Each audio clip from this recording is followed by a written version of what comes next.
The Everton season has been one of the most unconventional in its entire history, making Premier League history for the wrong reasons. After all, with 2 points deductions, they became the first to receive such sanctions twice in just one campaign. However, these players didn't let it get them down, and their recent heroic displays made their own divisions seem foolish for trying to push them down.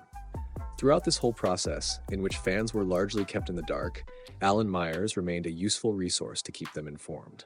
Myers talks about Everton's entry into administration. Writing in his reporter's notebook for Sky Sports earlier today, the journalist went on to effusively praise Sean Dyche and his players, rather than giving gloomy updates.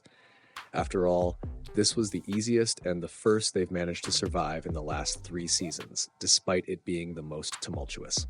With the PSR drama and an acquisition dragging on, the necessary focus to fulfill the task at hand is so admirable.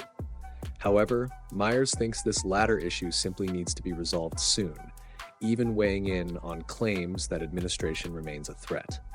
He said, without that backing from Partners 777 loans, it's unclear where the club would be.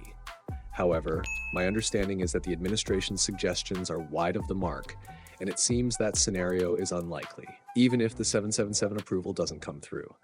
Everton needs the 777 Partners acquisition saga to end, whether it's with the Miami-based company in charge or not. Farhad Moshiri and the Premier League just need to reach a conclusion on Everton's acquisition soon. And while there's justified scrutiny on Partners 777, the certainty that simply having someone in charge who really wants to be there can work wonders as they finally seek to progress. After all, the last 5 years have been marked by setbacks as the club's torrid financial misconduct finally caught up with them. However, there has been much misinformation about Josh Wander and his team, and while they have obviously made some serious mistakes, their work to slowly fix Genoa has been admirable. So, if they come to power at Everton, it won't be all bad.